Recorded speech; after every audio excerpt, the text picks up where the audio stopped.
No problem, Ragnar. You are muted anyway, so okay. Cool, we have started.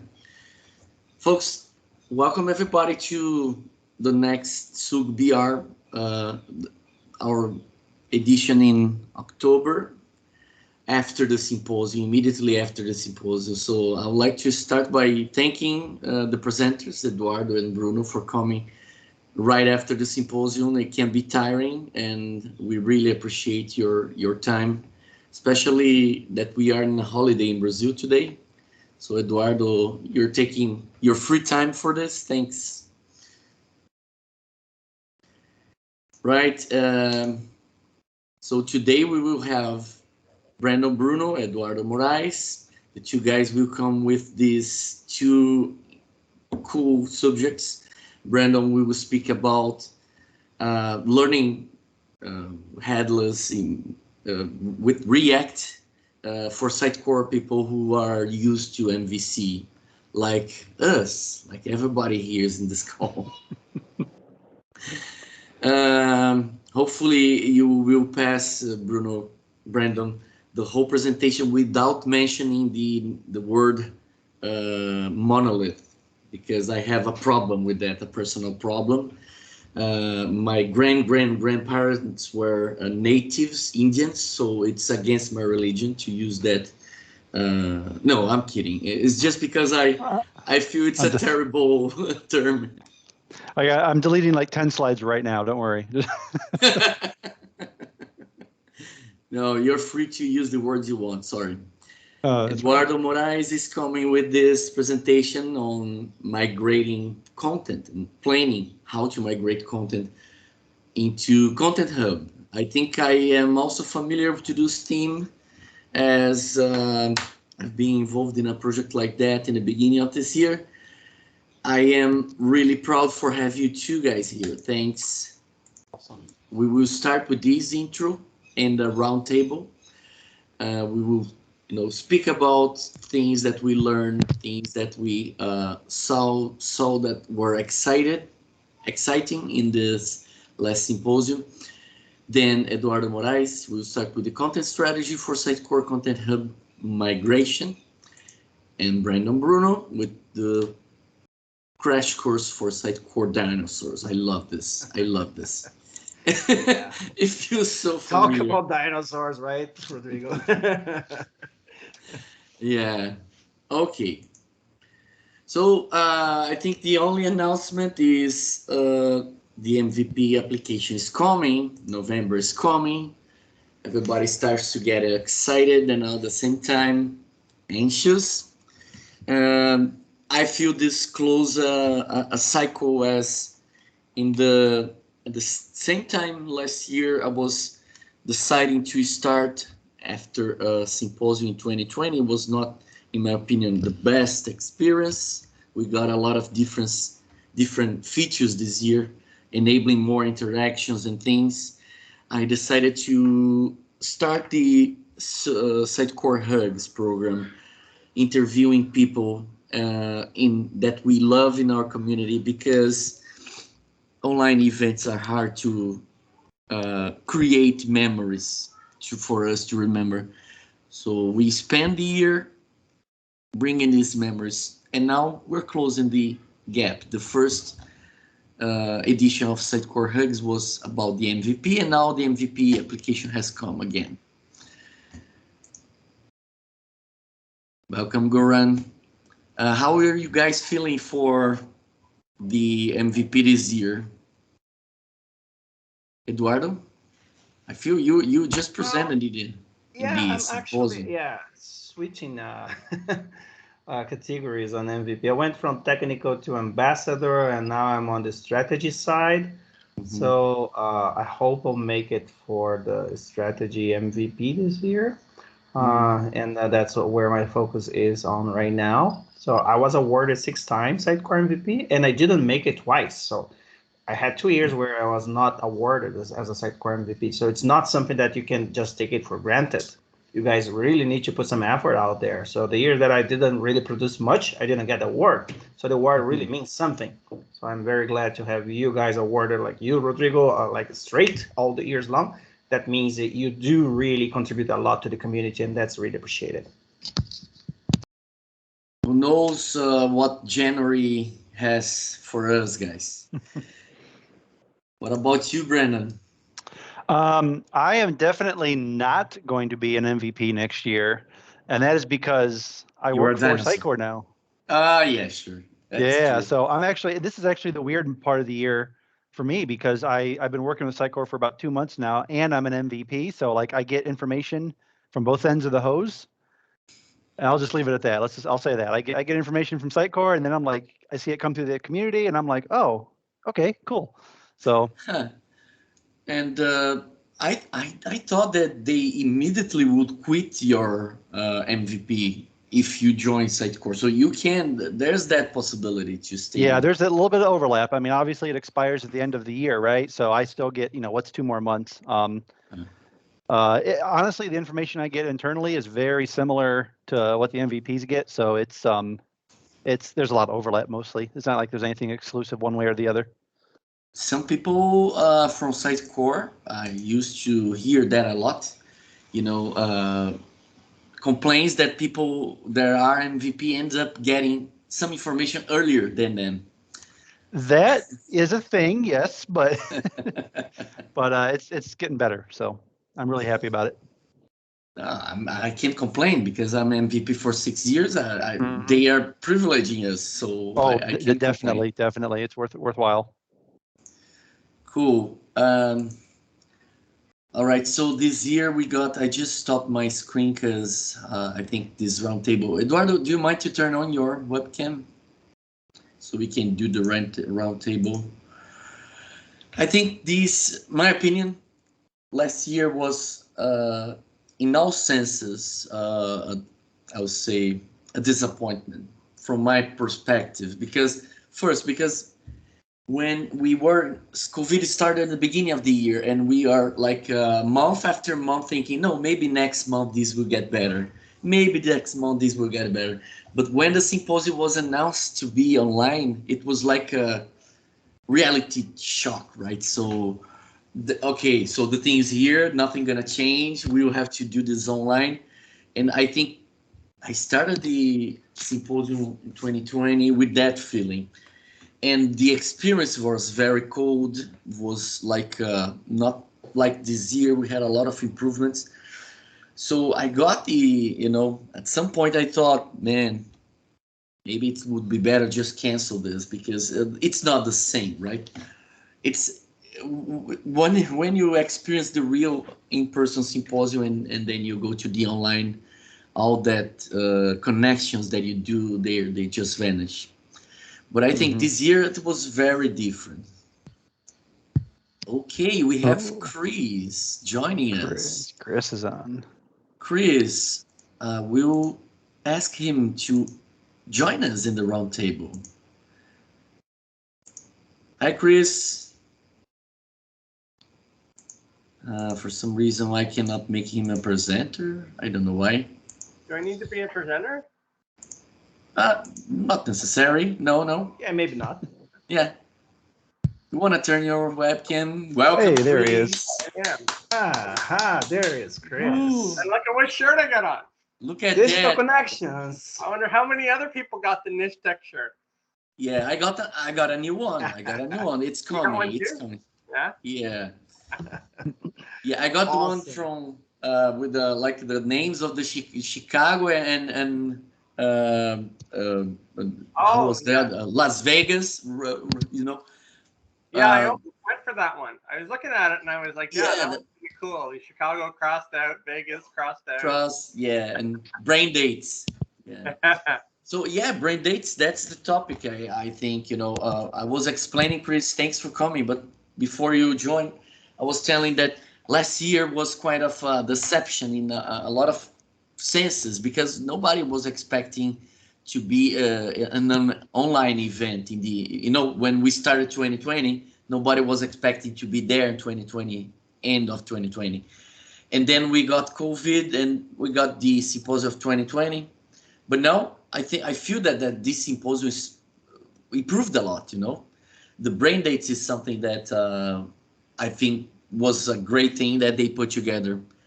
And I would like to ask you guys, have you been scheduling any brain dates and got a good attendance? No? Well, I don't know No, about no. well, see, the thing is, good attendance, I mean, it's not volume of people, but it's quality of people. And so I think the way it was this year was kind of nice because I actually I only did 2 brain dates, but both brain dates were with customers who had just launched on Sitecore. Mm-hmm. And they went through all the struggles of trying to figure a lot of those things out. And so I actually made really good Content Hub connections out of that, because the first thing they noticed during migration was the problem with the media library. And I was like, well, you know, Content Hub will solve that and more, right? And so I think that was very valuable. And the platform was stable, so you could actually have a proper meeting. Last year, the platform was very buggy. It was very slow. Whereas this year, you could actually have conversations, and I thought that was done really well. Now, the thing I missed this year, no Jake. What's the deal with that? Yeah, everyone's missing Jake. Yeah. I did that interview with Paige O'Neill last month, and by the way, that was precious for me. I sent the invitation without any hope that she will accept, but she ended up accepting. And during the interview, I was asking her, what's gonna happen to Jake? It's like he's our face, right? I'm used to go to symposiums and see him making jokes. She said, no, this year we will have the Bozoma CMO from Bozoma São John from Netflix and John Legend. Those will be the entertainers, and this year will be a smaller event and etc. I believe, and honestly, we got less keynotes, less days as well, right? So probably because of that, he was not there, but I miss him. Well, less announcements too, right? I think this one really compares to 2017, where you got a buzzword for the clients, but that's it. And next year will be we'll actually get the stuff that they talked about this year, like, you know, the composable DXP will actually be in fruition next symposium, right? This symposium, we're hearing about it, and we're hearing it's going to launch soon.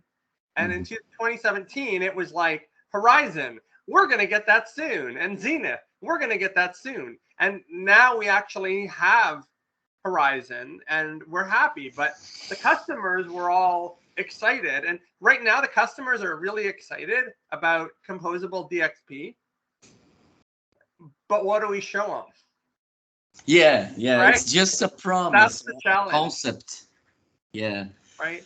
I feel the same, but they just acquired that lot of different pieces, and they have to work to put it all together, right? We don't even have a single sign-on for logging to these things. It's all disconnected. Yeah, the orchestration of everything, this is, I guess, what they are talking about when they put all the pieces together.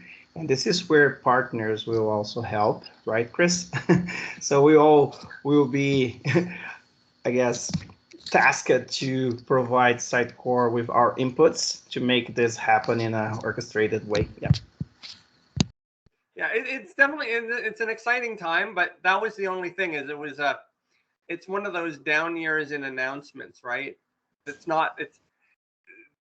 the client, like I have clients, after Symposium, I had clients reach out to me, and they were asking me about composable DXP. And it's like, what can we do with that now? And it's like, well, there's Content Hub, and there's BoxEver, and there's, you know, but it's like, you know, it's all piecemeal now. But I'm like, you know what? Next year, you're gonna have this. Right now, it all looks like disconnected, right? So that's where we need to, you know, put pieces together. One of the questions you can ask about composable, Chris, to your point, was when a customer asks, what can you do now with it? Well, technically, the answer is, what do you have right now? Right? Because that's the whole theory behind composable, is like, if you're using something here and here, and they work for you in little silos. We can try to make those work together. Obviously, Sitecore wants you to use their whole stack and plug all their pieces in together, right? And that's what the end goal is. But if someone's using something now that works well, the question is how do we make that work in the composable future, near future? Mm-hmm. Yeah. The non-compromisable CMS, that was a word, right? I love the word because it's full of meanings. So, but I don't know what you think about this fragmentation, because this will fragment, right? The offers from Sitecore. Previously, it has or still have the monolith. Oh yeah, I said the forbidden word. And and now you have a lot of small pieces to make it to do the same thing. And I feel the word is bad, because it's like everybody wants to be a superhero, right? So imagine you are the Superman. You can fly. You have your X-rays in the eyes, and then someone comes to you and say you are a monolith. I have this piece which is an X-ray, and this piece who can fly, but you are old. You are a monolith. So it's like the smaller telling the bigger that he is bad. Well, so that's funny. I mean, it may seem odd, but to pull in a biblical reference, right? You have that part about the whole armor of God, right? Well, it's all separate pieces, right? So you have the sword that strengthens you and the shield that protects you and all of that, right? And so, I mean, it's the same thing with composable DXP. And the thing with that is then you can swap out what sword you have, and you can swap out what shield you need to protect you. I think the problem right now is that everybody's hitting each of the APIs directly, and that kind of defeats the purpose of having a composable environment. You really need that API mule or something like that to be that middle piece that lies between you and your API vendor, so that if you want to swap out Sitecore for Contentful, or if you want to swap out your commerce vendor for whoever, or you want to swap out your personalization provider for whatever new one is coming out that you can then take advantage of, you can do it without making a lot of code to all of the websites and all of the channels that you're working with. Instead, you can make the changes in your middle API layer and put in your new component, and away you go. And I think that's what's missing now, is that people have gone back to the old client server tied together thing, and there's no they've forgotten about the middle layer. They forgot about what we all suffered through the all way of that Sitecore when used we to didn't have a middle layer. The way Sitecore used to be was really the fact that you would have it on-prem. Now, with everything becoming cloud-based, so that sort of implementation where everything is in a single solution, it's not necessarily needed anymore. So we can go for what we have out there that does it better. So if Box Server does a better job in terms of personalization than what we had before in Sitecore, and we can leverage that makes sense. Because right now it doesn't really matter where it's hosted, right? Before that would matter, because we as architects, developers, we would care about getting installed in our laptops, getting installed in a server, and dealing with it, and looking at all the DLLs and everything. But now, the more we go cloud, the more we get it on Azure or AWS or anywhere else. It doesn't really, I guess, it makes sense to have this, as you said, Chris, like we have the best sword, we have the best shield, and so on. They don't need to be together, smashed in a single piece. Yes. Yeah, yes, as long as you make it so that you can swap them out. But right now, a lot of people, when they're talking about headless and they're doing all of that stuff, they're calling directly to that API, and that's true. Wrong. You need something in between, whether it's a search appliance, whether it's your own API framework. You need to have some form of shield between you and your vendor, and I think that's I think we're seeing that a little bit. Isn't that what Uniform's kind of trending towards right now? Isn't that what they're doing? Well, They're trying to Uniform is provide going that to middle do layer that. that connects all these things. Yeah, Uniform's a good way of doing that. That's one way. But what I'm saying is there's a lot of people that are on that headless bandwagon that aren't doing that. And I think we need to spread the word to them that you need to have something in between, whether it be search, whether it be an API layer, whether it be, you know, Uniform using the CDN, but you need something that's got to be in between you. And I think that a lot of our customers are going to suffer down the road when the technology changes and you're not using box ever anymore and you're using whatever the new thing is. You've then got to rewrite all of that code. And I think that we need the customers to be informed on that and what the effort's going to be and what they should do now. But yeah, I agree with you. Uniform is definitely, you know, Alex Shiva again, my superhero. In the Sitecore community, he is my superhero. And he, you know, he saw that coming, and he was ahead of the curve. You know, and that's really good. I heard another expression, front end as a service. And Front end as a service. Yeah, I heard in one of these meetings. But back to the middle layer that you're speaking, Chris, that will bring us an interesting effect, I think. Maybe a decade ago, we are in Sitecore doing our solutions, you know, there was no standards. Everyone was doing their layers the way they want and etc. So at some point, the market was full of these solutions that are all in-house. And if you want a client to move from one vendor to the other, it would be, it was a lot of problem, a lot of trouble to, you know, learn all you have there. The transition from one to the other is never friendly, right? Because you don't want to help your competitor and things like that. So now, and later they come together with the Helix, right? So the reflection I would like to bring is, now we are going back to a situation where people will have to do something in the middle, the way they want, and maybe that will create a lot of situations again where vendors are doing the things that way, their particular ways, and transition can be difficult as well. Do you think that can happen, Chris? Well, I think the thing is, because everything is API first, you're creating your generic interfaces. So I think if you're doing that kind of thing, and then that will help, because it's a little bit cleaner if you're actually doing, like, I mean, there's only three ways really you can do it: an API layer, CDN, or search, right? It's not like the old Wild West where you could do it however you wanted, and then we came up with Helix, which was nice and clean. Or, you know, people were doing deployments however they wanted, and now we finally have unified for, you know, pushing your Sitecore items forward. You know what I mean? I think for API, it's always going to be custom across. Every client's going to have their own need for an API, but having the API in the middle and then whatever you need underneath. I mean, there's really only three ways to do it, right? You're either going to hit an API, which we all know how to do.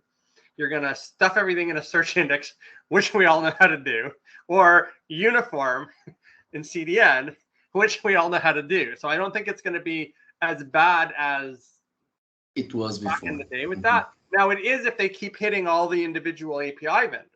If they don't put a middle layer in at all, then yes, that's going to be a mess, right? Because then you have to learn every single API for every single type of solution. Whereas if you're doing custom code for them and it's hitting that standard API, a partner can go in and add more functionality, and it's tying into that existing API infrastructure that's there. You know, so I think that'll make it cleaner than what it used to be. But yeah, in the old days, yeah, it was a mess because it was, you know, there wasn't a standard way of doing it. But now there's only three ways to do it. Yeah, I think that makes sense. And also, I think that because we have to work with so many disconnected pieces, I think there should be more time dedicated to documentation and to think about the infrastructure, think about the responsibilities and how the communication goes, etc. So I feel formalism will be more important as well, because otherwise you have to log into all those disconnected pieces and learn what is there, you know. Yeah. Eduardo. Yep. You are next, Here. Eduardo. Yes. Are you ready? I am, my friend. So I'll turn off my video because my internet connection is not the best right now. So whenever I have my video on, it's kind of, shaggy. And and I'll start sharing my screen in just a second. Thanks, Chris. Thanks, Bruno. Brandon. I don't know if people call you Bruno. Bruno is a name in Brazil, a first name. Yeah, definitely. No, I go by Bruno all the time. Don't worry. Okay, cool. Thanks. It was a pleasure speaking to you. So Eduardo will carry on from here. After that, Brandon will come with the awaited presentation on dinosaurs and monoliths. Perfect. How things are in the Jurassic times. Can you guys see my screen? Yes. Perfect. Yep. So thank you everyone for taking the time to join us today. And I really would like to thank Rodrigo for organizing the Sitecore User Group Brazil. Brazil is, I guess, becoming more and more, relevant to Sitecore as well, as we do have a community that was established in this country around Sitecore, and Rodrigo is a big part of that. Thank you a lot. And you as well, my friend. You as well. The topic for tonight is something that I presented during the symposium, so it's very fresh in my mind. I want to keep it this very informal, and if you folks have any questions at the end, feel free to ask, no problem at all. But it's mainly around the migration of assets into Content Hub. What we should be thinking in terms of the strategy around that, content strategy pretty much, and the technical approach as well. So I'm Eduardo Moraes. I'm Director of Digital Strategy and CX at Nishtech. I'm also leading their Sitecore practice. I have been working with Sitecore for the past 13 years. I live in Ottawa, Canada, but I'm all over the place. I'm sometimes in the United States, sometimes in Brazil, sometimes in Canada. I do know the folks that are here, like Chris and Rodrigo, so we are pretty close to each other, so that's really good to be here with you guys. I work at Nishtech. Nishtech is based in Cincinnati, we as many of you guys are here as well, we do Sitecore implementations as our bread and butter. So for the agenda today, we'll go through what was the original situation, how Sitecore Content Hub helped to solve that, the approaches around the data modeling and all the the thinking that you need to have behind that, preparing to migrate the different sources they had into Content Hub. And then I'll focus on mainly two areas or two particular sources that we had to migrate. One, the standard Sitecore media library and getting all those assets into Content Hub. And then also getting the assets from Dropbox, this client, this particular one that I'm talking about. They also had a lot of assets in Dropbox and getting all of them migrated into Content Hub. I'll close with a little bit of content governance and our final results, and that's it. So the first thing we need to think about is that this is not about the technology. This is really about the experience, the user experience or customer experience. In this particular case, it is the user experience, the internal user experience that matters most, because when you are dealing with multiple different assets, multiple different repositories, and everything all over the place, and you don't know where to find something, that's a terrible experience. So you want to solve that, and the way you solve that, it's really thinking about what makes sense for the people working with creating the content, adding the content, uploading assets and everything, to do their job, I guess, in an easier way. So what really matters here is providing the best experience for people working with digital assets. The technology, of course, will come to solve that. So we're not bringing Content Hub just for the sake of Content Hub because it's the newest thing that Sitecore has to offer there. But we bring that because this is actually coming to solve a customer experience problem. And this is what we do as Sitecore partners, as developers and architects. We find the right solution for our customers. We don't simply push technology, but first we think strategically in terms of what they want to achieve and what is the best way to achieve that. So sometimes if you have a hammer, maybe that hammer, it's not necessarily the right tool for the task, and you need to think about what is the right tool for what they want to do. So yeah, that's the message basically here. The original situation this client had was that they had a lot of different sources where content, especially in this case, media assets, were being managed. So they were using the Sitecore Media Library, which is the default Sitecore repository. There's nothing wrong with that. You can have many sites working with the Sitecore Media Library quite well. If you are, managing your caching and doing some sort of integration, maybe with a content delivery network as well, so you can live with that. But the Sitecore Media Library, it's definitely not a digital assets management platform. It doesn't give you a lot of different things that Content Hub will provide you, such as the right approach in terms of workflows, the right approach in terms of creating different versions and dimensions for your image, etc. The flexibility of scaling for deployments, because it's everything managed by Sitecore, cloud-based, in an appropriate sized servers. When you work with the Sitecore Media Library, you are working with your own environment, if you're going on-prem, of course, and you need to manage that. Dropbox, it was the other repository they had. Their creative team was using that pretty much just to share all the different assets they had with different folders. But that's pretty much it. It's just a bunch of folders where they put their files in there and they share. It doesn't have a lot of features. It's really very more static in that sense. It is, of course, a solution that can work for smaller companies. But when you get a client like this with like 10,000 different assets to manage, having different folders in Dropbox is not really the best situation there, with not the right search options, not the right tools in place to make this work properly. They also had on-prem servers out of Syracuse where they had a bunch of files and their different teams were working with that. And on top of that, they also had SharePoint. So as you guys can see, those are different places, different environments, different folders, different silos, if you will, where the teams would have a very hard time to find anything. So if you are looking for maybe just a banner or a video or a logo, you would need to start looking all over the place, and that was a nightmare to find something.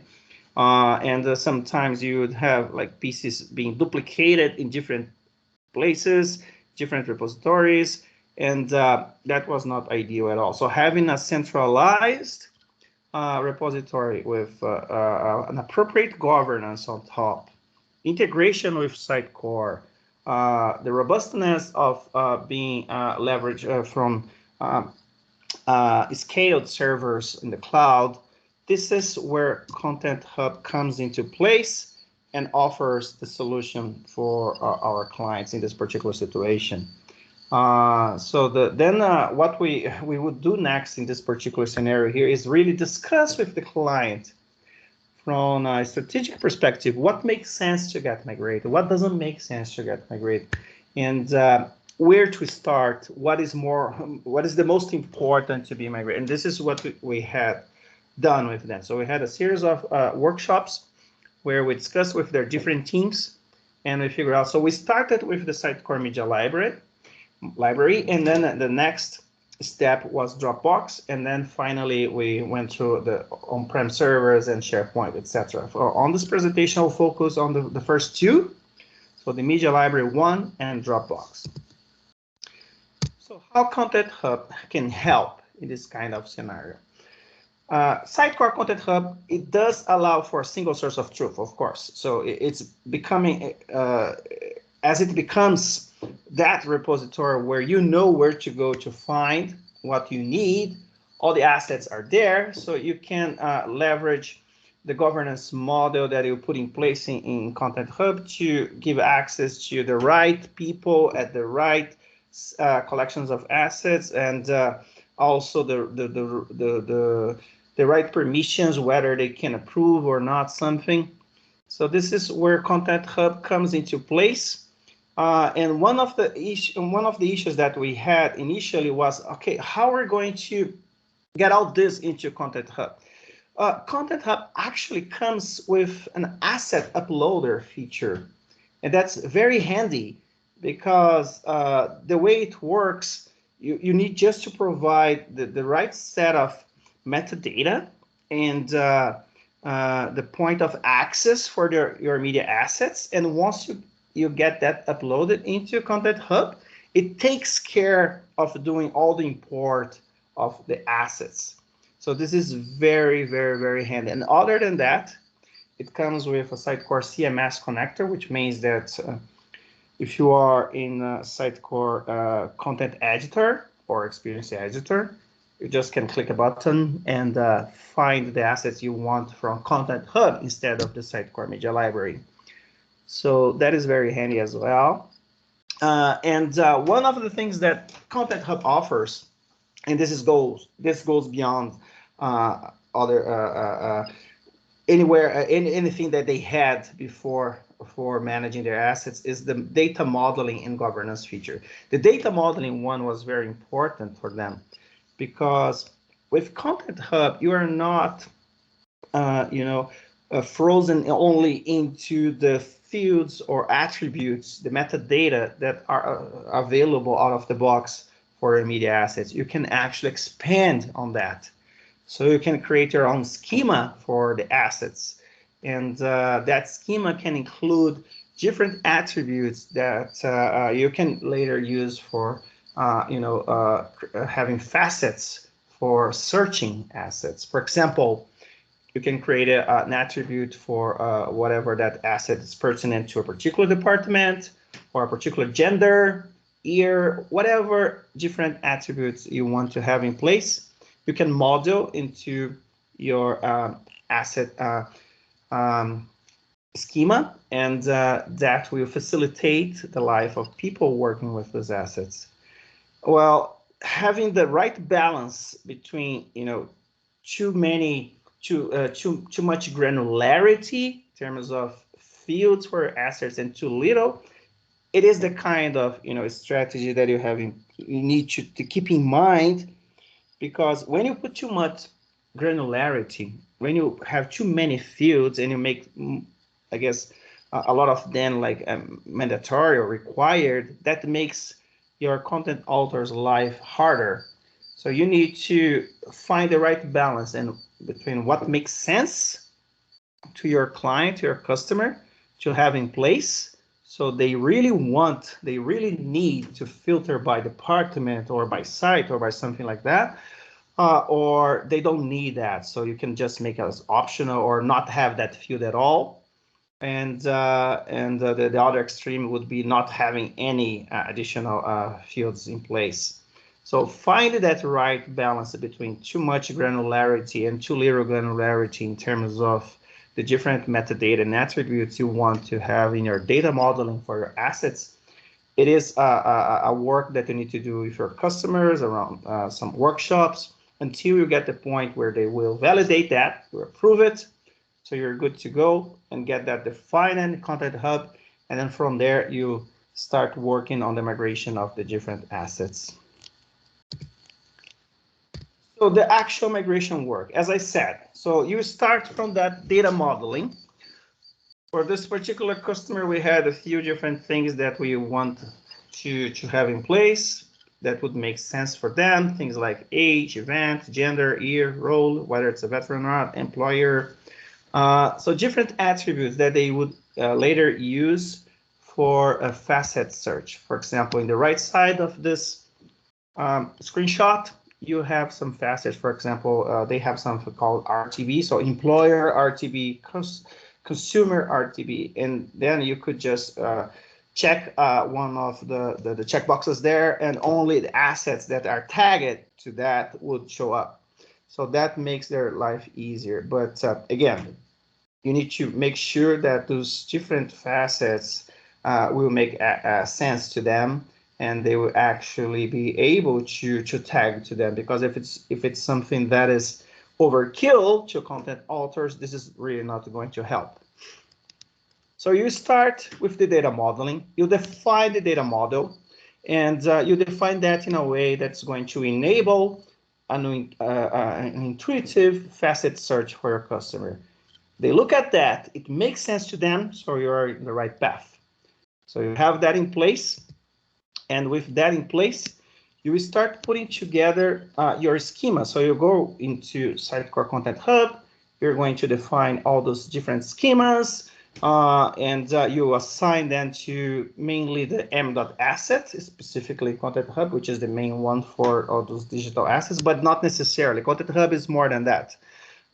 In this presentation, I'm going to talk about m.asset. M.asset is the model for media assets, but Content Hub can actually be used to create like blog posts, news release, any kind of different content you want. But in this particular migration scenario here, we're talking about digital assets.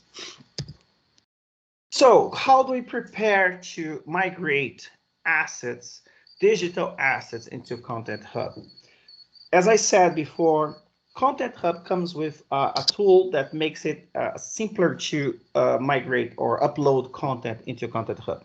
All you need to do is to put in place an Excel file that has columns for each one of the different fields that you have defined in your model. So each field will match the model or your schema for the different field names. And there you are going to have the public link for your file. Where can you retrieve that file from? And all the other different fields that you want to migrate.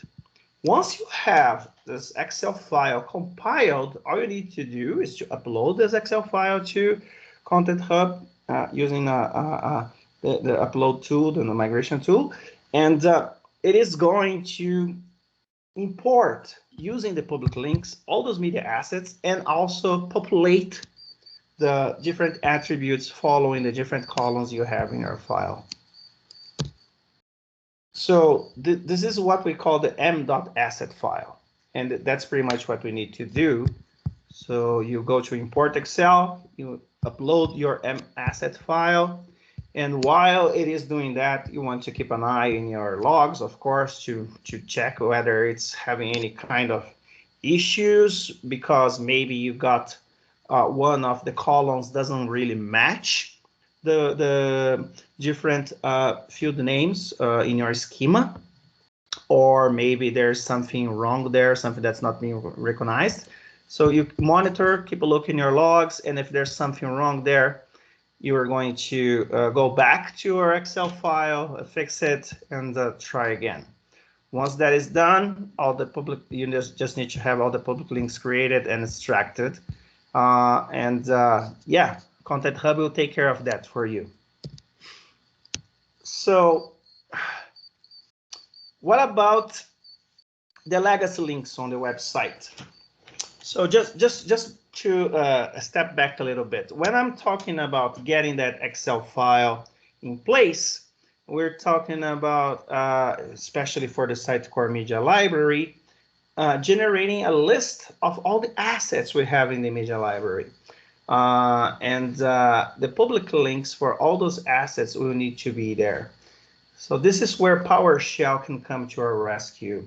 We can use PowerShell to generate all the public links for all the assets in them, and also to extract all of them and generate that Excel file for us. So you don't need to manually create that Excel file. Using PowerShell, any developer that knows Sitecore PowerShell quite well can easily generate that m.asset Excel file and populate all the columns with all the required public links for those assets, and all the attributes that will be there by default from Sitecore. And whatever new attributes will be in place, the client can later come to that Excel and populate them as well, if required, before you do the migration. On top of that, you can also use PowerShell to later update all the internal links for the media assets in your Sitecore instance, because after you have migrated everything from Media Library to Content Hub, your Sitecore content page, they're still pointing to your Media Library items. So now what you need to do is to update rich text fields, image fields, any link fields pointing to your legacy Media Library. Now they need to be pointing to Content Hub. So once again, you can leverage PowerShell to do that. And once you run those scripts, it is going to find and also using your generated Excel file, it is going to find all the links pointing to Media Library and update them to make them point back to Content Hub.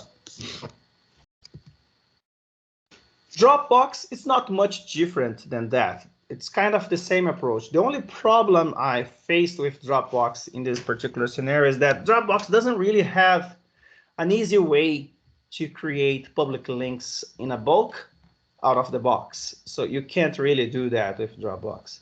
So the way we approach it to do that, we use the Dropbox.net SDK. And using that SDK, we wrote a script to generate all required public links for all assets to be migrated. Once that was done, it was pretty much the same approach. You have the Excel file, you have the public link that was generated by this script using the SDK in place. And with that, it was pretty much just a question, again, of uploading that Excel file and letting Content Hub do the job. In terms of governance, Content Hub comes, with a feature that allows us to integrate with Active Directory. It requires some configuration, it requires some work to do there, but once that is in place and you follow all the documentation, you can have different user groups coming from Active Directory and defined as well. And your approval workflow can be based on your users being logged and using their Active Directory credentials. And that was also implemented for those clients. One of the different group of users that we had in place, for example, was around Sitecore uploaders. So people that can actually upload assets from Sitecore into Content Hub. So the governance in Content Hub, it's pretty straightforward. It's not much problematic in that sense, and getting it integrated with Active Directory make our life easier. So final results, we got more than 10,000 assets in Content Hub, and that was really a question of hours to get migrated. After it was migrated, it takes probably, well, for this amount of assets at least, it took about a night. It was overnight to get everything indexed. So it takes some time to get indexed. Getting that uploaded into Content Hub is faster than getting them all indexed and everything showing up nicely in the search results. So yeah, it was pretty much a question of a couple of days after all the scripts were in place. And more than 10,000 assets were migrated, indexed, and showing up, and with facet search in place. Yeah, and that's pretty much it. Rodrigo, I would like you to comment a little bit as well, because I know you had some experience initially on that, especially around the public links and the PowerShell. If you could please comment on the PowerShell part of that, that's really appreciated. Oh, thanks. First of all, thanks. That was an amazing presentation, Eduardo. It goes nicely throughout the new Content Hub stuff and etc. And yes, I've been always a passionate developer of PowerShell, and the Sitecore PowerShell extensions does have something called reports. I don't have any slides to show, unfortunately, but basically you can use PowerShell scripts to export data into tabular format. So you can see on screen, but you can also download it out of the box. Gives you the ability to download what you see on screen as a CSV file. You know, a CSV file can be easily opened as an Excel and format and exported as an Excel if you want as well. So whatever we've done was not complicated, Eduardo. We just found one of the scripts because the PowerShell extensions comes with, I don't know, maybe more than 100 of reports that you can use to export data. And we took one that was closer to what we were looking for. We customized that one and allowing us to, you know, export data from the media library only and with the columns that we wanted, with the column names and etc. It was a nice, I would say, clever way of exporting that metadata, and Sitecore gives you the public links automatically, right? Crazy how As Dropbox. they are published, right? If they're not published, you're not getting that. Yes, but yes. True. Yeah, and crazy how the Dropbox doesn't allow the same. So it was nice to see how you circumvented that. Yes. Any questions, guys? Anyone has any question? Let us know. Yeah, if you guys have questions and you want to just send later your Twitter or just email or just reach out to us at Nishtech or to Rodrigo, and we'll be more than glad to answer you guys. Chris is a great content hub enthusiastic, and he also is working with multiple content hub implementations. Most of them are not you know, even involving Sitecore XP, right? So you, Chris, should have to deal probably with a lot of situations like this where you have to export assets from different places and they don't have the right connectors and etc. Do you want to throw out some words on this? Well, yeah, basically for Content Hub projects, the two biggest pieces of Content Hub projects, and that's why I'm really good in your presentation that you pointed that out, was that the data model, making sure that your data model is defined first. That's really what I've seen over the past couple of years. That's what I've seen has been kind of the tragic flaw of people trying to deploy and implement Content Hub, is that they don't do their data model first, and then later they try and adjust it because they're used to XP. Because in XP, you can very easily change the data type and say, oops, I actually meant it to be blah. In Content Hub, you have to create a new field under that type, and then you have to use script to move all the data. And when you're working with millions of assets, that can really delay a project. So I'm really glad that you pointed out early on. It was like, okay, let's figure out where we're getting the data from, and then immediately let's nail down the data model. That's where we start. I agree with you, Chris. That's why I had that as the first step. Yeah. Hey, Eduardo, one thing I remember from this project is that from a certain period, you know, the big lack of definition was, okay, it was easy to export the data using the Excel sheet exported by PowerShell, right? But then how many metadata can we get? At some point we were considering using the folder structure to... Exactly, and that was missed as well, because the folder structure in Sitecore gave us a hint in terms of what year that particular asset was from, which department was from. And we leveraged that path to populate automatically some of the attributes, but there was still some manual work to be done by the client at the end. Cool. Yeah. Fair enough. Thank you, Eduardo. Thank you, folks. All yours, Brandon. Very good presentation. Thanks. Good presentation. Ready when you are. Ready for me? Yep. All right. Let me share my screen. Hopefully the right one. I'll put you over here. All right. Let me know if you cannot see that. I will assume otherwise that you can see it.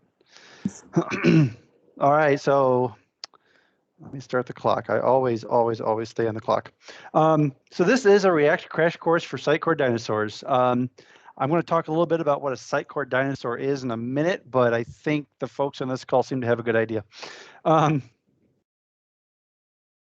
So for those that don't know me, my name is Brandon Bruno. I have a website. I have a Twitter handle based out of Atlanta, Georgia. So if you're ever up this way, please stop by. I promise I'll buy you a beer. Hopefully we can return to symposiums next year. Hopefully I can go. We can do the same there. I am a Sitecore MVP this year. This will be my last year because as of this year, I actually joined Sitecore. I've been working with Sitecore for about 10 years, so this feels awkward to say now because I'm pretty sure I'm the youngest dinosaur in the room at this point. I feel like everyone here in this room has probably been around longer than me, but that's okay.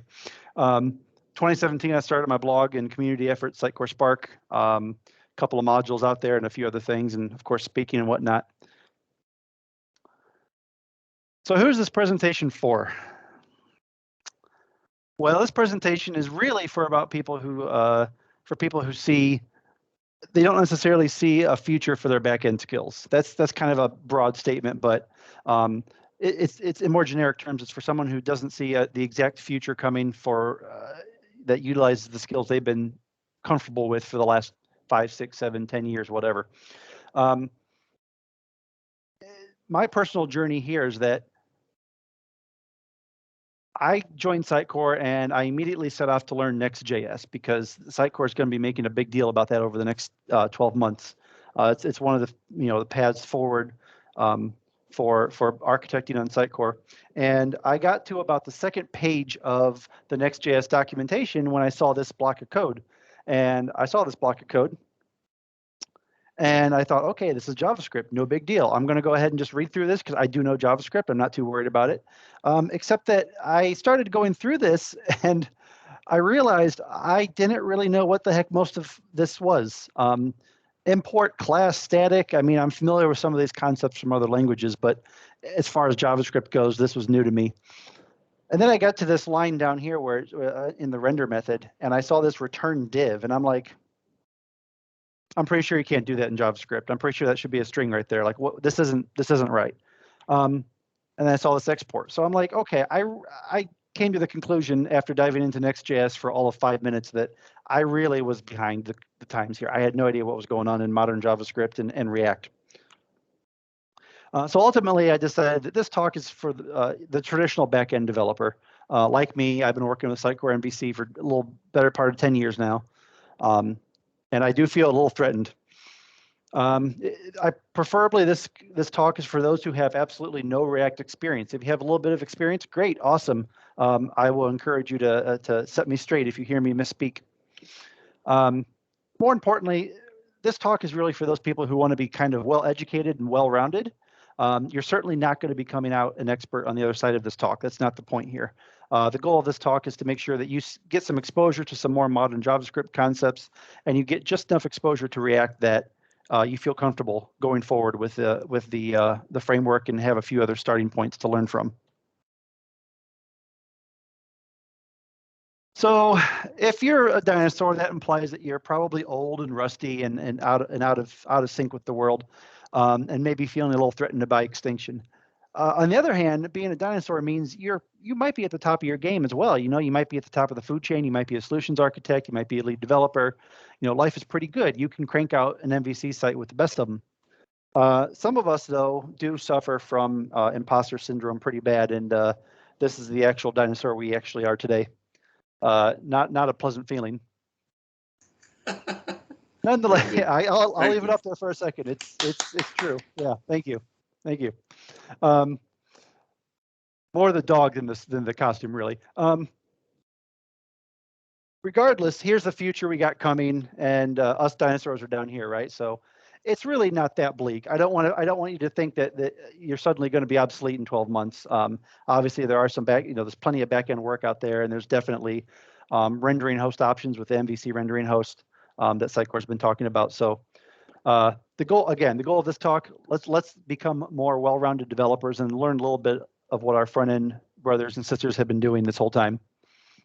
So here's our agenda, just three pieces. I'm going to try to cover this whole thing in 45 minutes, so I'm going to go quick.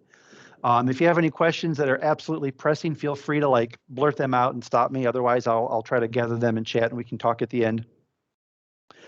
So first, we're going to cover modernizing JavaScript. We're going to talk a little bit then about React 101, just the basics of the library. And then we'll spend the rest of the time looking at actual code samples. So there's not a lot of theory here. There's a lot of code, a lot of samples, a lot of working functional pieces that we can kind of go through and play with. That's my cue to drink. And let's modernize our JavaScript. Now, if you've been around long enough to be considered a dinosaur, I'm assuming you've been working on the web for a very long time.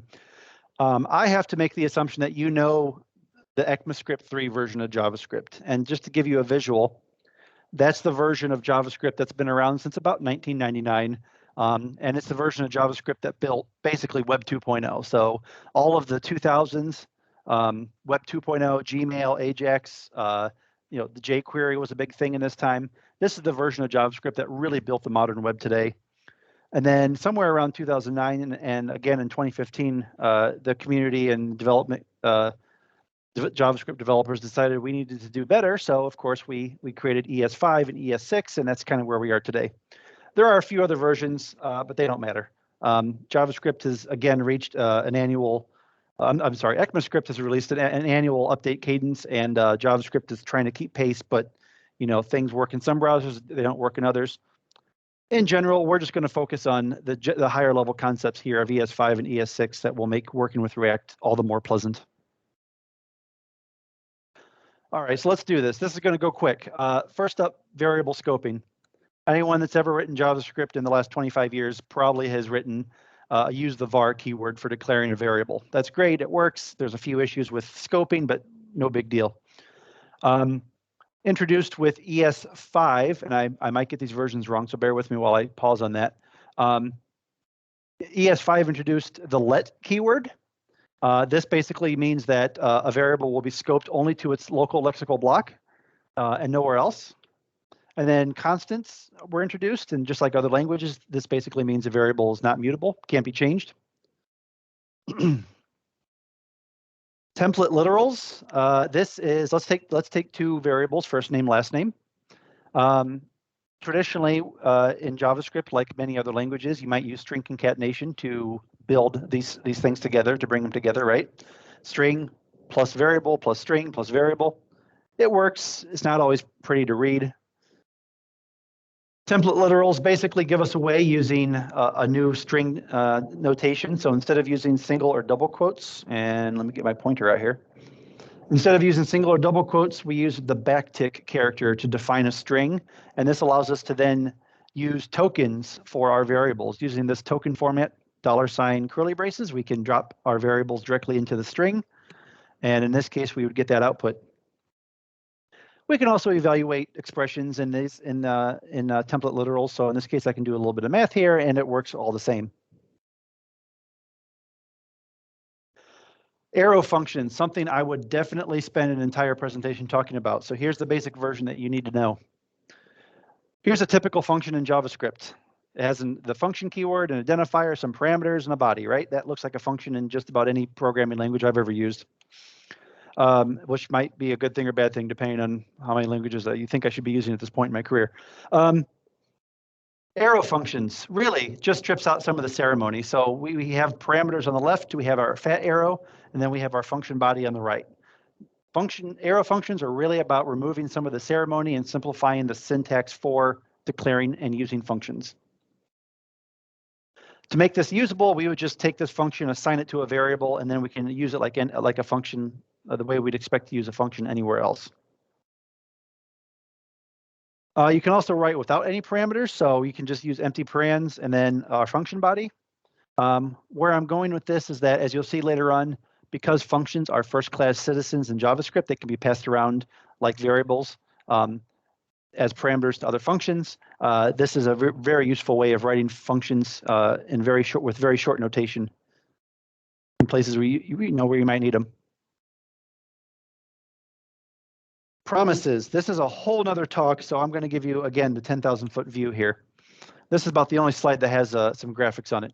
So promises in JavaScript are essentially the idea that the promise that something will execute, then something else will execute following that. So in this case, a promise will always execute some logic, and then it will either resolve with success state or it will be rejected with a failure state. The key thing to keep in mind here is that this follow-up execution is always asynchronous. And when we get to the code samples, it'll be pretty obvious. This next line might be a little controversial, but promises are guaranteed to a degree. So when you do this when you execute this first block of logic, this first method, this first function, whatever, you will resolve it or you will reject it, pending a few catastrophic situations. So here's the short version then. This is an actual promise. You may not write this very often, but this is what a promise actually looks like. So promise in JavaScript is a top-level object. You new it up, and then you pass it a function as a parameter. So here's where our arrow syntax comes into play. So we're actually writing a function here.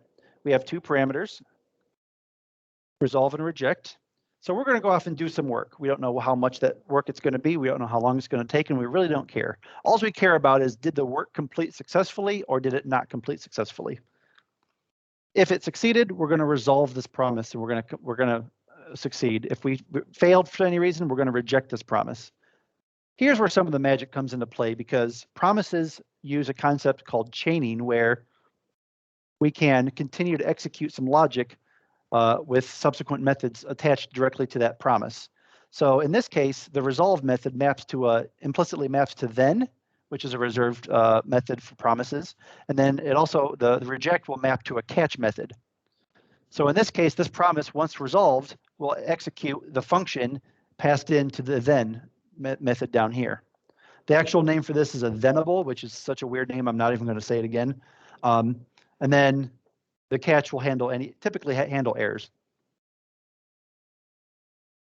The reality of it is, and this is just based on my experience working with JavaScript, most of the time you end up working with promises on the consuming end. You're not really writing a promise yourself, but you're going to be, writing code that looks something like this. You're going to get some data from a server, for example, then you're going to do something with it, then you'll do something with that result, and if anything bombs out during that process, you will catch an exception and handle the exception, I should say. You'll catch the whatever you need to catch, an error, an exception, whatever comes back from that, and you'll handle it. We're going to come back to this in a moment. So I know I'm going through this really fast, so if this doesn't make sense, we're going to see some examples that will illustrate some of the power of promises. So window.fetch, this one doesn't really directly relate to React super obviously, but the React docs recommend using window.fetch for Ajax functionality, so I definitely wanted to include it here. Window.fetch, if you're used to writing your own XML HTTP request objects, or if you're used to using jQuery's Ajax method, this is the all-encompassing browser native way of fetching resources going forward. Browser support's pretty good nowadays, so there's no issues there. And quite simply, it's give me a resource and let me fill out some parameters. There's a whole bunch of parameters here. I'm not going to go over them in detail, but I did highlight cores because that's a big deal nowadays. Fetch itself is a promise. So when a fetch executes, the browser goes off and fetches a resource, and when that resource grab is complete and it loads what it needs to, it fires off the success or resolves the promise, which calls our then method, right?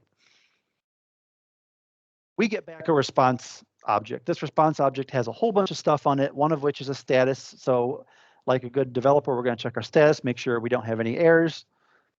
Our response is coming back, and this response object has some helper methods. I'm not going to go through them in detail, but the point of these methods is to help us parse our response type.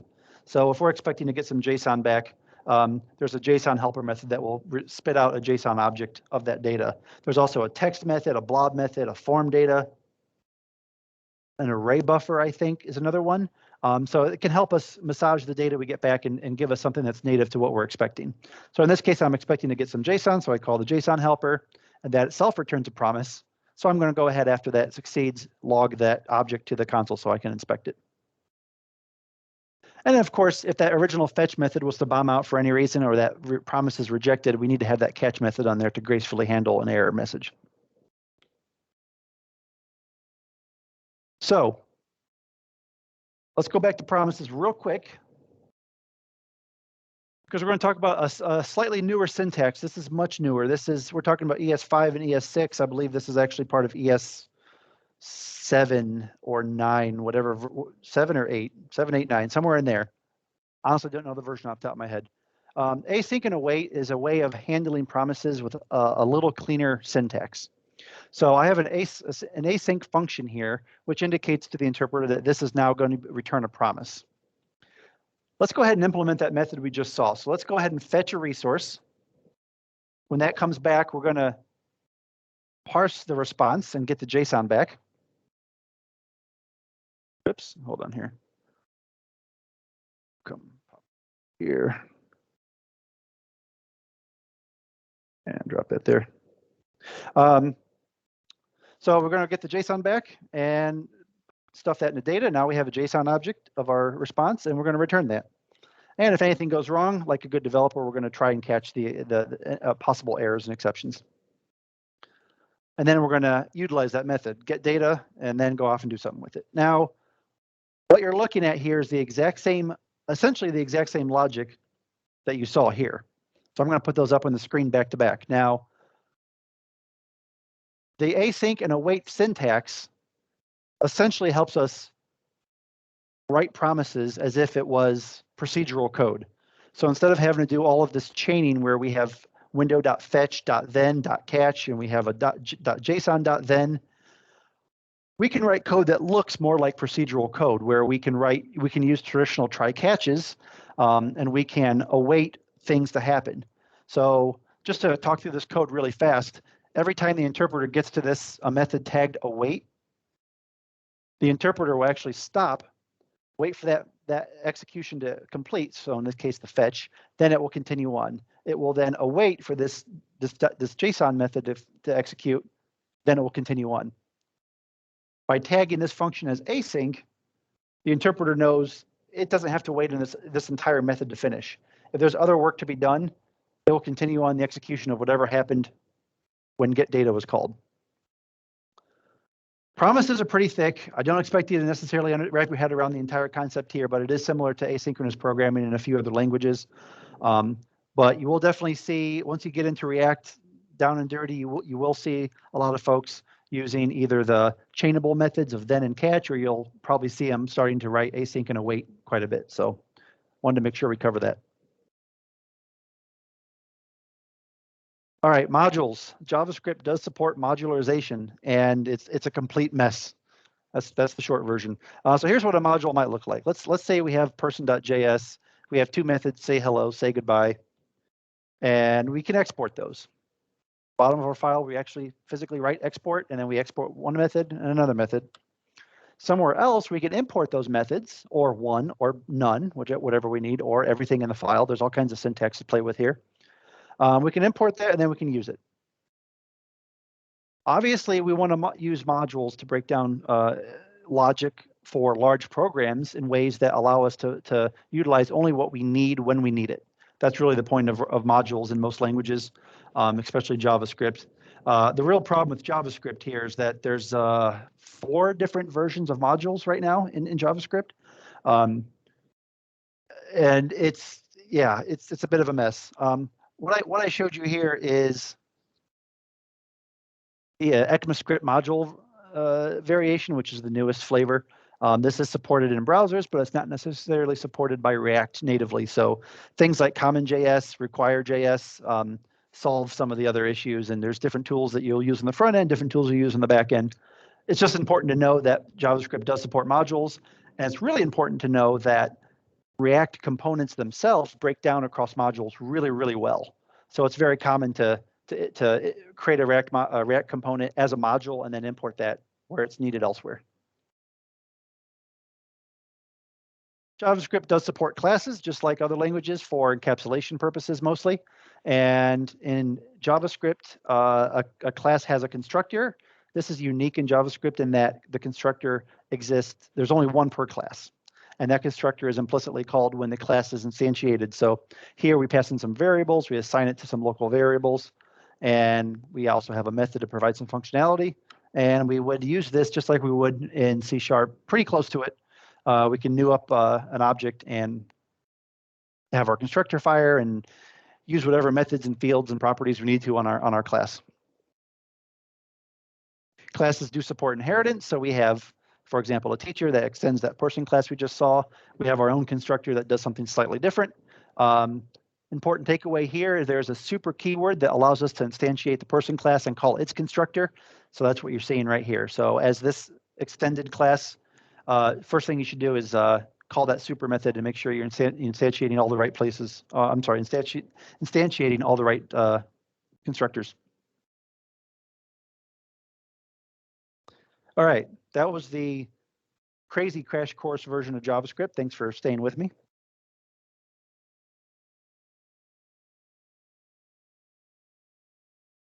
So let's talk about what React is, and then we'll talk a little bit about why React and what brought me to this point and why I'm even talking to you about it. I'm guilty of screwing this up left and right for the last 7, 8 years. React is a library. React is a library. It is not a framework. A framework implies a lot more than what a library provides. So React is a library for building components with JavaScript, just components. To put it another way, React helps you define borders around what is a component, or it gives you the guardrails for thinking in terms of components. If you were to sit down with a blank HTML file or a blank Notepad++ file, let's say, and I told you, develop a HTML component system or a JavaScript component system, where would you even begin, right? There are concerns, there's common concerns like when you think about components, what do you have to think about? You have to think about data management, you have to think about state management, you have to think about event handling, you have to think about updating components, how to provide interactivity. React basically provides most of these pieces for you through convention. I think the people who don't like React are the people who just don't like doing it the React way, and that's okay. There's other libraries and frameworks out there for you to play with and other ways of doing things. It's been around for a while. Like I said, it's been around for about 8 years. It's been called a couple different things as far as I can tell, but nowadays it's just React.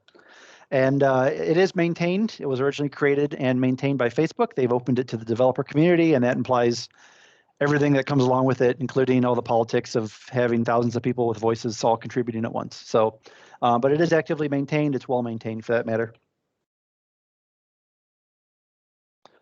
Why React? Well, I'm being the MVC backend developer that I've been writing code since the 90s. I just don't like jumping on the newest shiny thing. I like to watch something mature before I dive into it and spend my precious time learning it. So that's where React is. React is stable. It's widely supported. It's very well documented. You have no problem finding help and documentation. So I appreciate that. The component architecture problems that React is trying to solve for is actually a common problem, as we all know, on the front end. And Vue, Angular, Astro, Svelte, there's all kinds of frameworks and libraries out there that are trying to solve very similar problems. So if you learn React and you learn some of the basic concepts React's trying to solve for, I think you can have a slight head start in some of these other frameworks. I'm not saying you can learn React and then go out and start writing Vue, but you'll be able to recognize some of the challenges and some of the solutions being proposed. And this is the sneaky one. I wanted to learn Next.js. Sitecore is big on Next.js. It's going to be a thing. Next.js is a framework for React, so that's really what it is. I wanted to learn Next.js. I have to learn React. There's no way around it. So that's a big reason for this. And finally, I found myself building more complex, even as a backend developer, I found myself building more complex, multi-component interfaces on the front end. And I've been doing it with jQuery up until about 6 months ago. So it's time to stop that.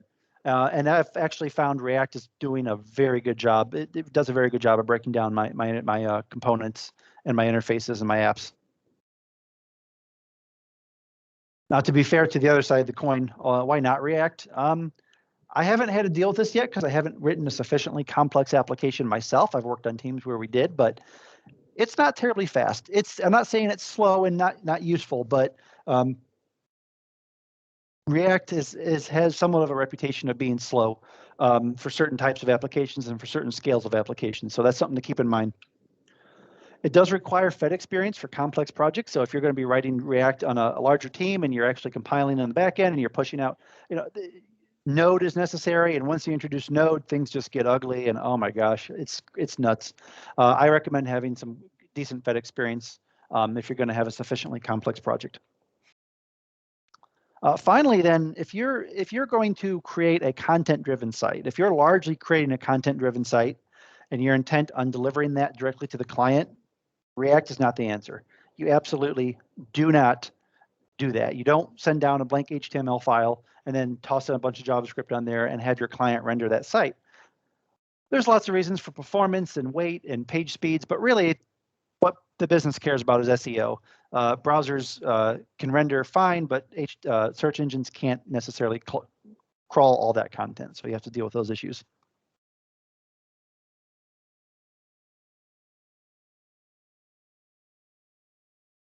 All right, so let's get into the meat and potatoes then. So this is all code. We're going to go through a bunch of slides showing some concepts, and then at the end of this, I'm going to open up an actual React application, and we'll just kind of look at it, play with it, and you guys can ask questions at that point, and we'll wrap up. So here's the hello world example.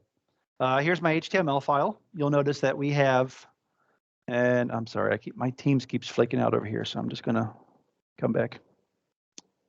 There we go. Here's an HTML file. We have 3 files. We have React.development and React DOM, and we have Babel.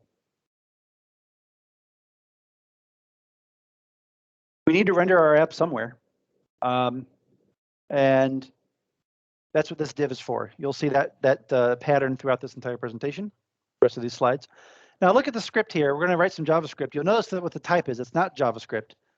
We do have to transpile this, and we're doing this in the browser. We do have to transpile this code that I'm about to write because it's not pure JavaScript. It's what's called JSX. It's a JavaScript extension. It's unique to React, and it's a syntax that helps us mix HTML and JavaScript in line. And this was the hardest thing for me to get over when I learned React because it goes against how I learned JavaScript, but I think it's okay. So this is it. This is our hello world example. We have React DOM.render. This method is the entry point for any React application to the DOM. So render tells React what to render and where to render it to. So in this case, we have an element or content, which is an H1. And we have, whoops, oh, spoiler alert. And then we have our container or our target, our destination. Where do we render this content to? So in this case, it renders up to our root div right here. And that's the output. Pretty simple. So JSX is hard to ignore because it looks so weird. Again, like I said, this is the thing I had the most trouble with. This is JSX. This is an extension to JavaScript proposed by React. And the idea is that you can write markup or what looks like markup, like this H1 tag, in line with JavaScript. So this is a line of JavaScript written as JSX. So I have a variable declaration here. I have an H1 tag. I have some attributes. I have my content and I have my closing tag and my semicolon, right? This is JavaScript. And then I can pass that element to the render method, React DOM.render, and it will do what you expect. It renders that content.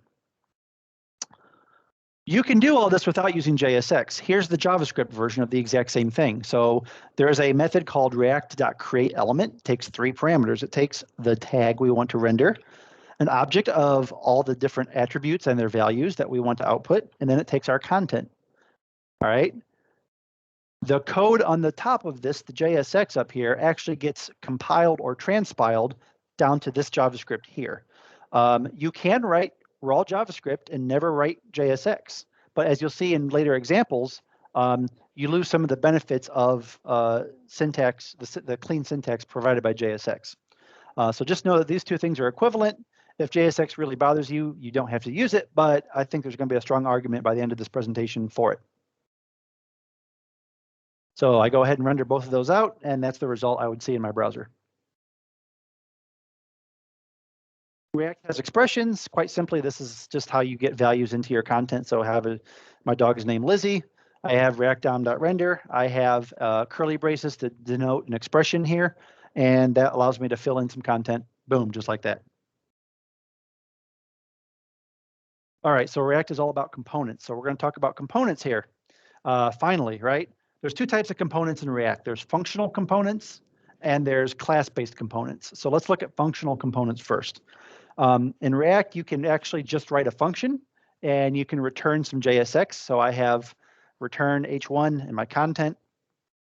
This works as you would expect. I call my React DOM.render method and I pass in for my element, I can give it my function and it will spit out what you would expect. Pretty simple. Now, React components become immensely more useful once we start talking about class-based components and writing them as classes. So let's go ahead and write a class called animal, and you'll notice that it extends React.component. React.component on a ES6 class, this provides all the functionality you're about to see going forward. So everything else here, properties, state, events, everything exists because React.component brings in all the necessary pieces for this to work. So we had to extend that. Every React component class also must have a render methods or a render function somewhere in it. So this is what React DOM.render looks for when it actually outputs a component to the page, to the DOM. And in this example, this is basically the class equivalent to what you just saw in the function. I'm going to go ahead and render out this component. You'll notice the syntax here is a very tag-like syntax. And we're going to expand upon this over the next couple of slides.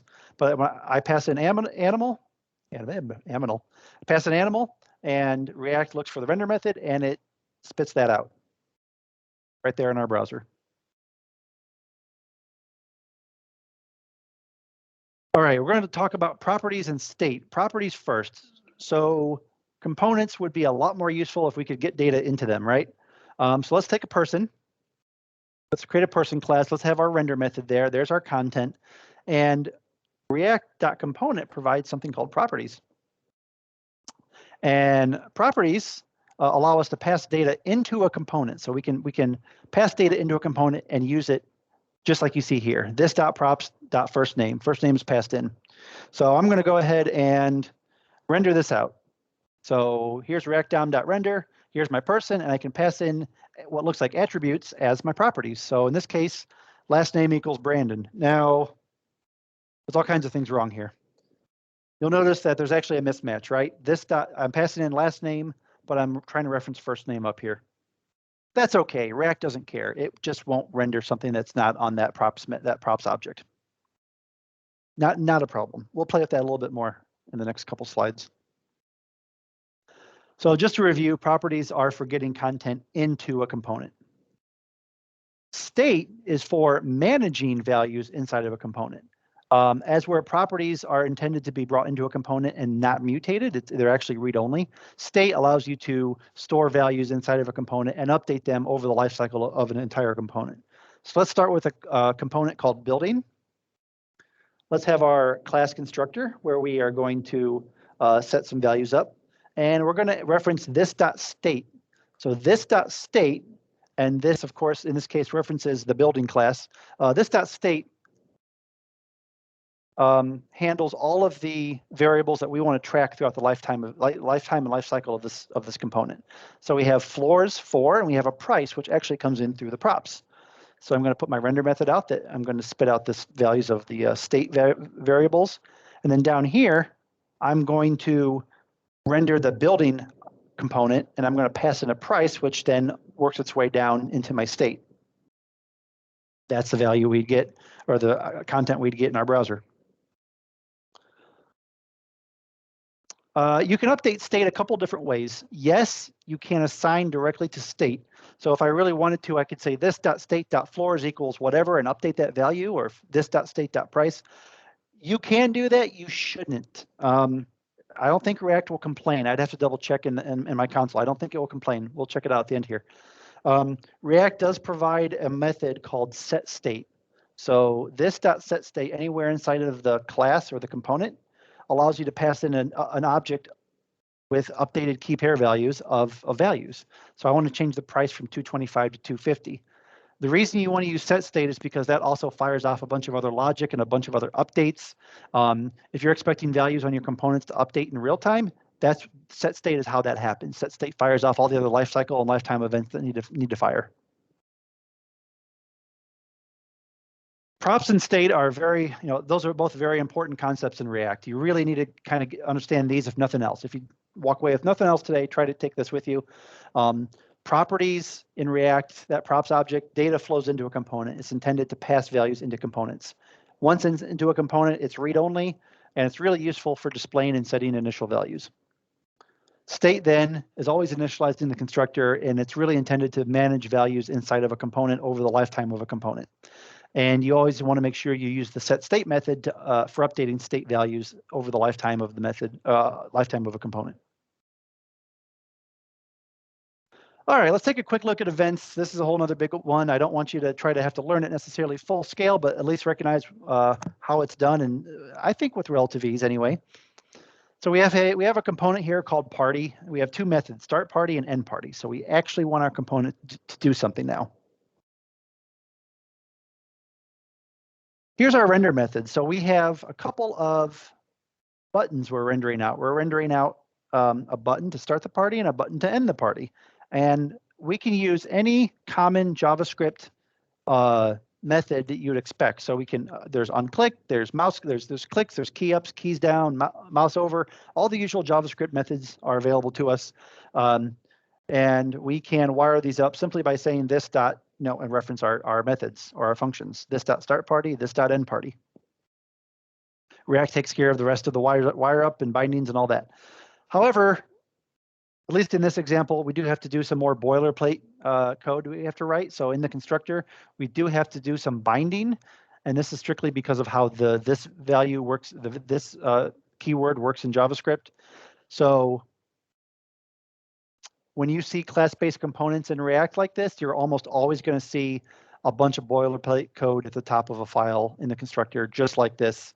Every event that you want to wire up to in the render method does need to have this here.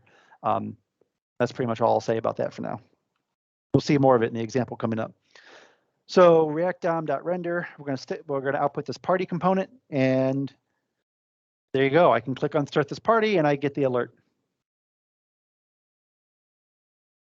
Real quick, there are lifecycle methods available in React on components. So component did mount, for example, is called when a component is mounting to the DOM. A component will unmount is called as a component leaves the DOM. So if it's removed from the DOM, that method is called. There's a whole bunch of other component lifecycle methods available. I'm not going to go through them here. This is a crash course. I do encourage you to track them down on the documentation and learn all about them. We'll see an example here of the component did mount coming up as well.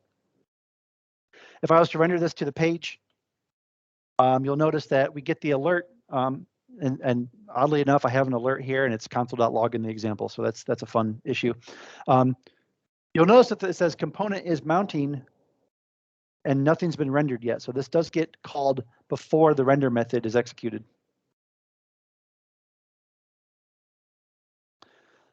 Fragments, and something that's probably not super critical to a crash course, but I've encountered them enough that I had to answer the question, what the heck are they?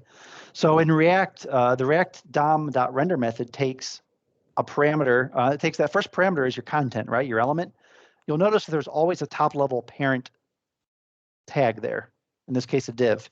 If for some reason you don't want to render that top level parent, you can actually use what's called a fragment, which is just an empty tag. This is valid JSX. This is valid code here.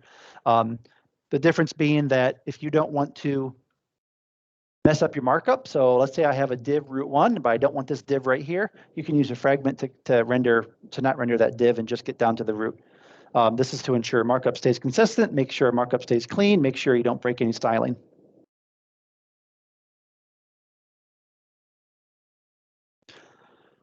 So looking at what would be a sample application, this is an app, okay? So this app is actually a component, right? It extends React component. It has a constructor that does a bunch of work. I left that out. The render method then really just boils down to this. This should demonstrate that React applications are commonly a hierarchy of components. App is a component, header is a component, filters is a component, which probably has more components, subcomponents inside of it. There's a search results component here with some properties I'm passing in. There's a paging component that I'm again, setting up some values here. Most React applications really boil down to a hierarchy of components, just like in Sitecore. Components really exist in a hierarchy of placeholders.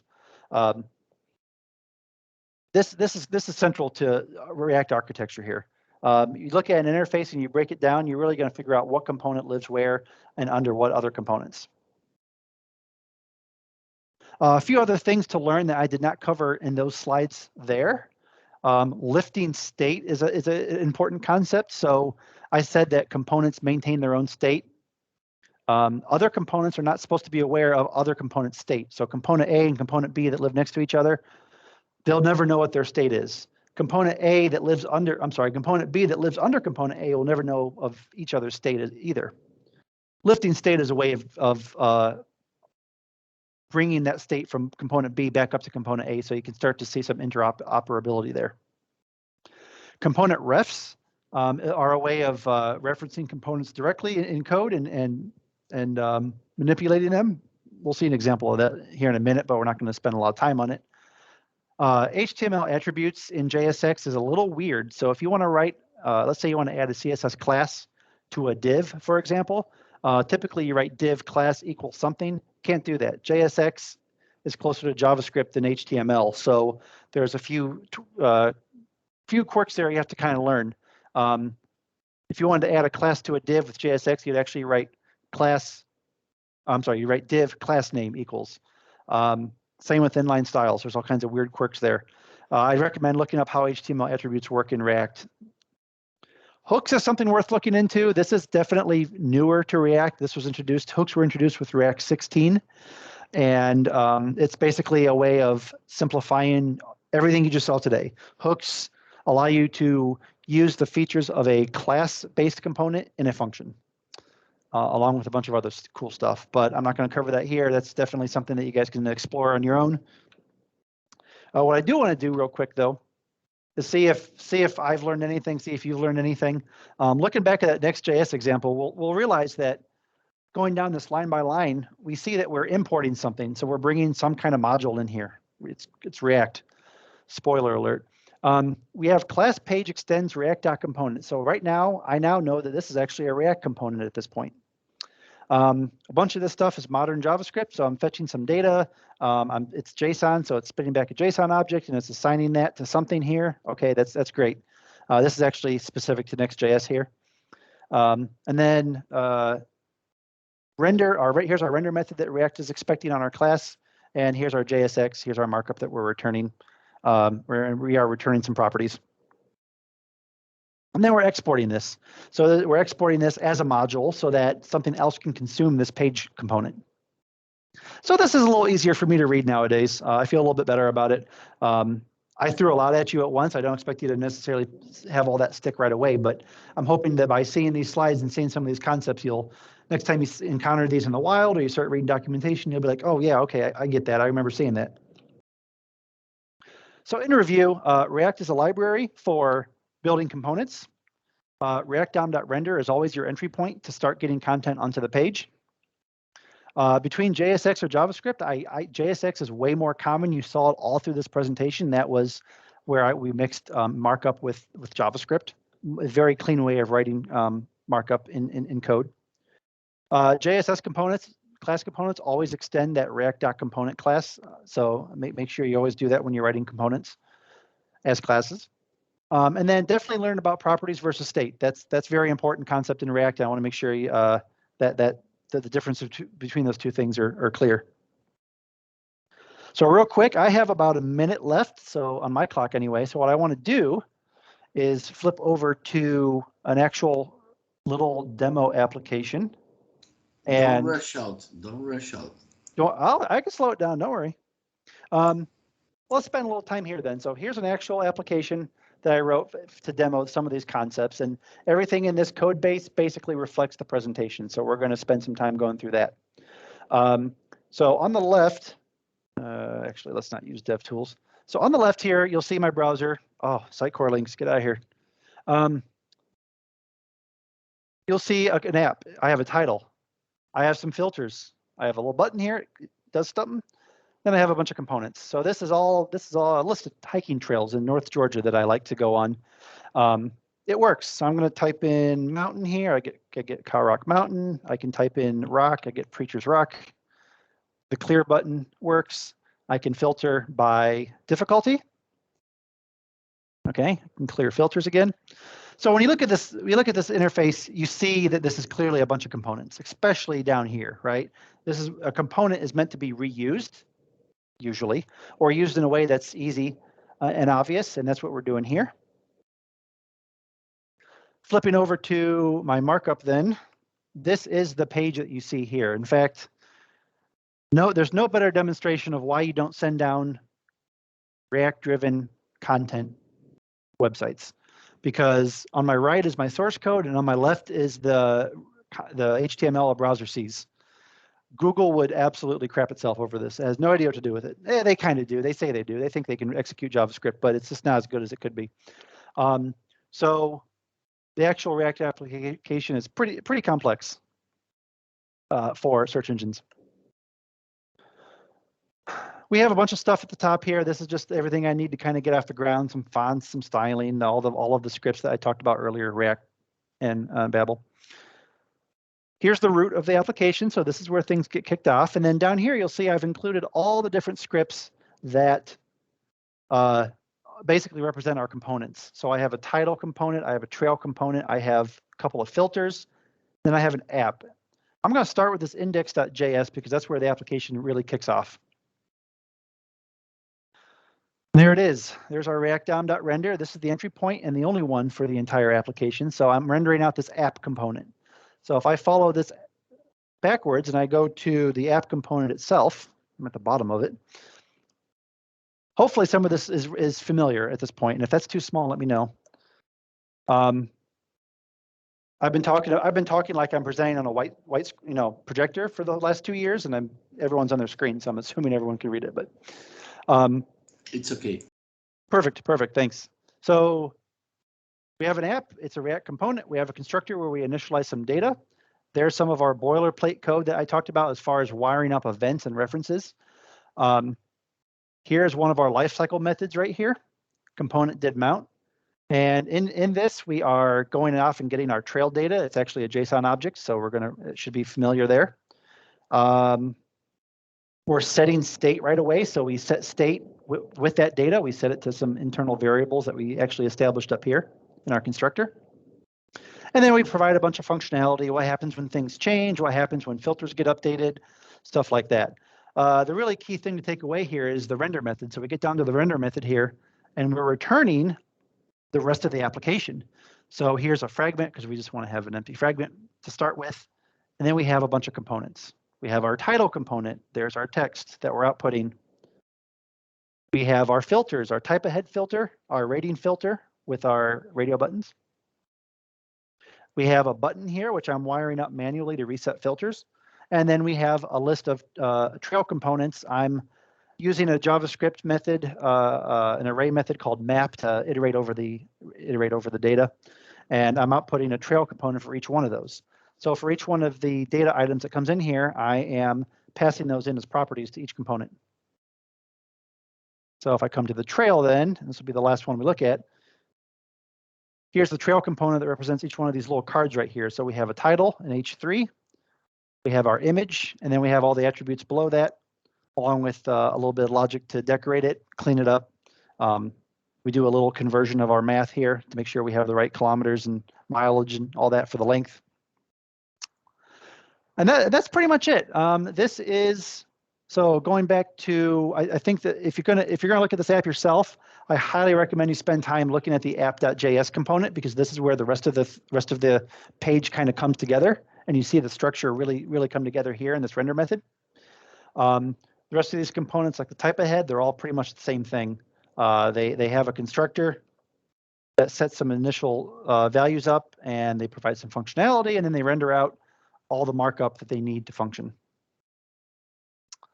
This code here, if you're interested, I do have on my GitHub.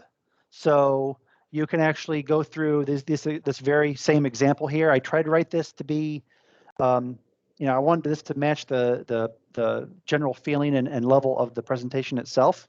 So even though I went through things pretty quick, I think you could probably go through this app and kind of study some of the concepts here. The live demo link is here. I have a few other resources I kind of used on and off here. And that's it. I mean, I encourage you guys to check this out. I can make the presentation available on the same repo if you want the PDF of that, so you can kind of go through it as well. But that is actually it for me. So thank you. Any questions, comments? I was on mute here. You guys gonna say thanks, Bruno? Yep. Yeah, thanks, Bruno. Now, that was an amazing presentation. I think it will be very important to have this in the SUG-BR channel. A great addition to our library. I have only good things to say about this, and your style is, I think, was very, I think, appropriated for us to follow. I was hooked from the beginning to the end. I have some questions here. People are typing. First, about SEO, the issues with the SEO, right? You mentioned you have a slide for that about the way you render and about the way that robots will be able to see your page, right? Can you elaborate more about what the extra work you have for, you know, having a traditional, your application look for the robots as a traditional application when you have like a single page application like that you're showing, right? Yeah, so let me make sure I understand the question right. So you're asking the differences, like how does what I'm showing compare to maybe like content versus a SPA single page app? Yeah, because I think you mentioned twice in the presentation in the beginning, and then you have a slide only dedicated to show, you know, how a page looks for the robot, for the browser, right? Oh, so yeah. What does that mean to the implementation in the end? What is the extra work for the SEO to be respected? Oh, yeah. I mean, yeah, okay. So I'm gonna let me answer that in two ways. So one, you know, I want to make sure everyone's clear that when a page is rendered by the browser, right? If you send down a blank HTML page with a bunch of JavaScript, and the JavaScript goes off and pulls in content and builds the page, what's that mean? That means the client's doing all the work, right? And that means that our search engines have to do the same work, and that is a problem, right? Because search engines have to index billions and billions of items per week or per day or what, I don't even know how many they do, honestly, and they just can't do that same work, right? And there was a really good, did anyone go to there's a presentation at Symposium, the render is all about rendering. Render there, render here, render everywhere, I think it was called. That presentation covers this concept very well. If you can't, you know, you don't want the client to be responsible for rendering a content-driven page. The extra work then comes back to us as developers. It comes back to the servers. It comes back, somehow you need to present a complete page with the content you actually care about for SEO purposes to the internet. That's what it comes down to. Doing that can be a lot of work, and the workload varies depending on your approach. If you want to write a React application, you're talking about rendering React on the server-side generation, right? Server-side rendering. You could also talk about static site generation, where you pre-render all of your React applications. As a traditional backend guy, I think what we've done is basically come full circle here, where we've started to explore the exciting things we can do on the front end, and then we realized that maybe doing these things on the front end isn't the best thing for performance and isn't the best thing for SEO, and oh crap, we need to get the server involved anyway. And that's really what it boils down to. If you can write a React application and you can serve it to the client, but in the long run, you still have to serve HTML to a browser, and that's the best way to go. And rendering these things on the server is something we're having to explore in the last 5-6 years and going forward. Static site generation is really exciting. That seems like the future. We'll see what happens. What about detection, right? Because you can detect that Google or a search engine is what's crawling you and present them with more static content of what's important for that type of page that you actually want to get your SEO on, as opposed to your rendering. I know you get, sometimes Google will penalize you if it realizes you're doing something different, but what about doing something similar like that, where you can go, okay, you're a search engine, this like is what you're metadata, like Yeah. metadata. Yeah. Do we trust that robot detection to be accurate though? I mean, we have to at some point, but like, I mean, anybody can send anything they want across the wire as far as a refer or a robot. So yeah, we could do that. You're right. That's one solution. As long as you don't mind throwing all that same data at garbage bots and junk and anything else that might be out there. The internet's a dangerous place. Yeah. In the beginning, you mentioned that that mix of HTML and JavaScript and business logic and markup, that was against the way you learned JavaScript, right? Can you just elaborate a little more about that? Why it's against? Well, I specifically referring to JSX. So the idea that the idea that you write JavaScript and markup in the same place is so foreign to me. I learned, and my background was, the first time I ever wrote code was long time ago. I'm very a big fan of statically typed languages. When JavaScript took forever for me to learn. And when we start throwing markup in there, I'm like, that's not valid. I know that's not valid. Those should be strings, dang it. Don't screw with me like this. Yeah, that was my biggest problem, was mixing everything together. And that's what you see in a lot of these common frameworks. And JSX does that, right? It allows you to write JavaScript or what looks like JavaScript and mix in markup, and it meshes two worlds together. And the benefits really are for the developer. It's just that. So it's a different paradigm. It's something I have to get used to. I'm doing my best not to be stuck in my old ways, right? Yeah, I think it makes sense if you think about that as a presentation logic, right? So you can mix both, like for the dinosaurs, like Razzle and things like that. And when it comes to the presentation, right, you have to render a lot of things, and from Sitecore into the front end, and Sitecore has multiple view types. You have images, you have string types, you have I don't know, a lot of different types. So in MVC, Sitecore had, and for those that are older, even previous to that, you have the